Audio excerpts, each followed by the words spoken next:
Chapter 185, Missing Goods. Why did I have such a dream? It felt eerily real.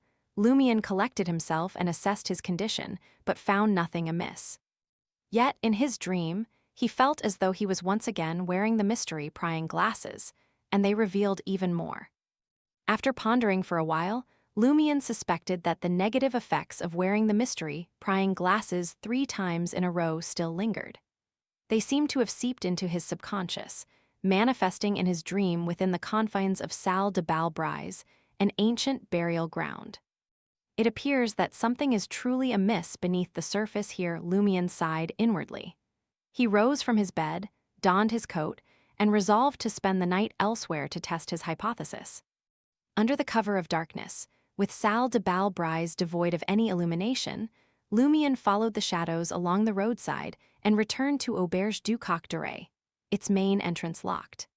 For Lumion, this posed no obstacle. He didn't try rousing the irritable Madame Fels by knocking on the door. Instead, he circled around to the side, traced the pipe, and climbed onto the balcony on the 2nd floor. In room 207, Lumion slept until 6 in the morning. He experienced only 2 sporadic, ordinary dreams. So, it was indeed the ancient bones buried deep beneath Salle de Balbrise that triggered the residual powers of the mystery-prying glasses within me. Lumion sat up, a mixture of delight and disappointment washing over him. His original plan was to use the mystery-prying glasses to create 1 or 2 supernatural paintings each day, accumulating them for future needs. However, it seemed that frequent use of the glasses was ill-advised. He would have to wait until the lingering negative effects dissipated before attempting further experiments. Otherwise, he risked something dreadful and bizarre happening over time, possibly leading to a strange demise akin to the lawyer who had left the glasses behind, leaving behind only an eerie oil painting with enduring abnormal effects. Tonight, I shall sleep within Salle de Balbrise and ascertain whether the negative effects have dissipated in the future. I must refrain from wearing the glasses more than twice in a brief span of time. These are the details Mr. K neglected to mention. Yes, I must experience them firsthand. Only through first-hand experience can I truly comprehend. Lumion rose energetically and made his way to the washroom to freshen up. It being still early, many of the tenants were still abed, and the morning remained tranquil, devoid of the usual clamor over access to the washroom. From time to time, Madame Fels would ascend the stairs to inspect the water meters on each floor, ensuring no one wasted the precious resource. A contract had been inked between Auberge du Coq d'Oreille and the Imperial Water Supply Company, stipulating a daily allowance of no less than 250 liters and no more than 500 liters of water. The cost amounted to 100 Verle d'Or per year. Leisurely, Lumion strolled to the café on Rue des Blouses Blanches. He indulged in delectable treats like sablé cookies and brioche, a softer variation of croissants. Afterwards, he sought out a place for exercise. Upon returning to Auberge du Coq d'Oreille, he spotted Charlie, sporting a linen shirt and black trousers, seated on the steps outside the entrance, relishing a mouthful of meatloaf accompanied by an apple whiskey sour. "So early?" Lumion inquired, a smile playing on his lips. Salle de Balbrise closed its doors at 2 a.m., and the morning had yet to reach 8:30 a.m. Uncertain whether to hastily rise and greet his employer or engage in the usual casual conversation, Charlie hesitated for a moment before standing up, a sheepish smile on his face. "I think I'll catch a bit more sleep before heading back to the dance hall. I don't think I can keep doing this. I reckon there ought to be some time when we don't have to sleep or work. Otherwise, it feels. Salle de Balbrise opened at 10:30 a.m. Feels like we're mere machines built for work, devoid of a life to call our own." Lumion finished Charlie's sentence, lending him a helping hand. "Exactly, that's spot on," Charlie agreed. "You're quite the refined individual, you know.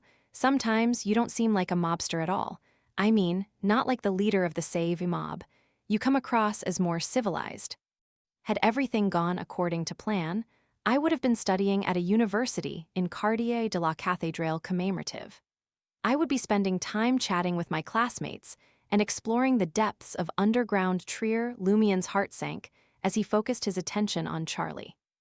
This was the method he used to observe whether Susanna Matthijs's issue still lingered, and when it would rear its head.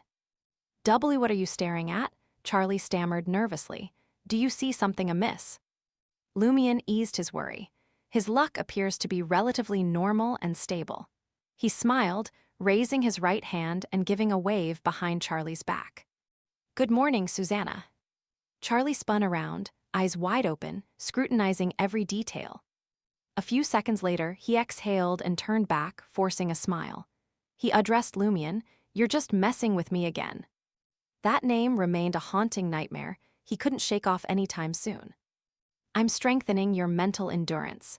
This way, if something truly occurs, you won't panic and find yourself unable to devise a solution."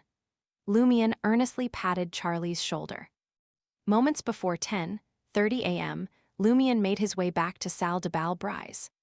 Upon his arrival, Louis and Sarkota approached simultaneously, their voices merging into one as they spoke. "Boss, something's up." "What's the matter?" Lumion inquired with a smile, seemingly oblivious to the anxiety and unease radiating from his two subordinates. Louis glanced towards the staircase, lowering his voice. "Red Boots, Giant, and Rat are all here. It must be something serious." Every leader present. Lumion pondered his recent actions and found it hard to believe that he hadn't offended all the leaders of the Savoy mob. "I've been on my best behavior these past few days." "Indeed," Louis confirmed with a solemn nod. Lumion ascended the second-floor stairs nonchalantly, where Franca and the others awaited. Franca had swapped her footwear for darker red boots. She sported light-colored pants and a trendy dark skirt that had gained popularity in Trier recently. Completing her ensemble was a more masculine, formal attire. With her right leg crossed over her left, Franca grinned at Lumion as he approached. To her right was Baron Brignies, donned in a formal suit and top hat. On her left was a slender-faced man, barely reaching a height of 1.6 meters, boasting a pair of rat-like whiskers. He wore a dark brown shirt that fell short, and his thick, grayish-black hair framed his countenance. His dark blue eyes revealed a trace of anxiety. "Rat Christo," Baron Brignies courteously introduced Lumion to the thin-faced man. Baron Brignies then gestured towards the man seated opposite him. Blood Palm Black. Black possessed brown hair, blue eyes, and a round face. He appeared to be in his early 30s and had a warm smile that hardly resembled that of a mob leader. Clad in attire leaning more towards formality, his hands were large, with clearly defined bones beneath the surface. He held a slowly smoldering cigar. "Good morning, everyone." Lumion dragged an armchair closer and settled in, positioning himself nearly a meter away from the table, assuming the air of someone in control. Giant Simon glanced at him, took a drag from his cigarette, and exhaled a cloud of grayish-blue smoke. "Christo met with some trouble and requires our assistance." "What sort of trouble?" Lumion directed his gaze towards Rat Christo.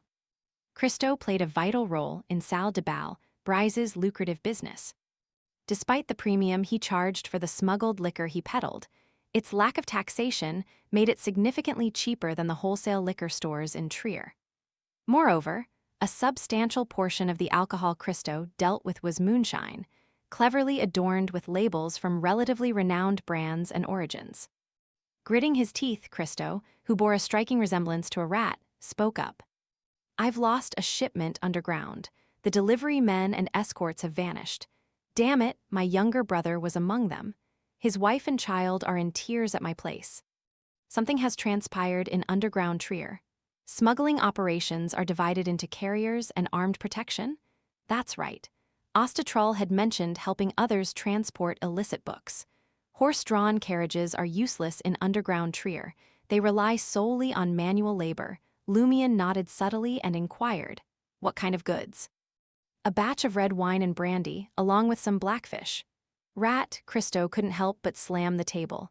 "Damn it, we've taken that route countless times. Nothing ever happened, nor did we encounter those hyenas." The term hyenas referred to the quarry police, who specialized in cracking down on smuggling activities and maintained order in the underground. Observing Lumion's confusion, Baron Brignies casually explained, "Blackfish refers to firearms." Among the mob's top 5 lucrative ventures, the bootleg alcohol supply chain ranked second. Firearms, due to low demand, brought in the least profit. The casino business, which was the most lucrative, wasn't particularly favored in the market district, given the modest incomes of the local population. The money one could extract from the patrons was rather limited. Compared to gambling, which required wit, those who twalled all day preferred indulging in cheap liquor, gyrating their bodies, and seeking solace in the company of captivating dancers. Regarding the sale of psychotropic drugs, the police department in Trier cracked down heavily on it. Following repeated warnings from the market district's police headquarters, Salle de Bals had put an end to such incidents. However, Rue du Rossignol, overseen by Giant Simon, occasionally experienced a few cases. Lumian turned to Rat Christo and spoke, "Any suspects?" "None," Christo lamented. "Damn it, that route is incredibly well concealed. Apart from me and my men, no one in the market district is aware of it." He paused for a moment before sharing his intentions. "I need your help to search for clues along that route, using your expertise. I've gone through it myself, but found nothing."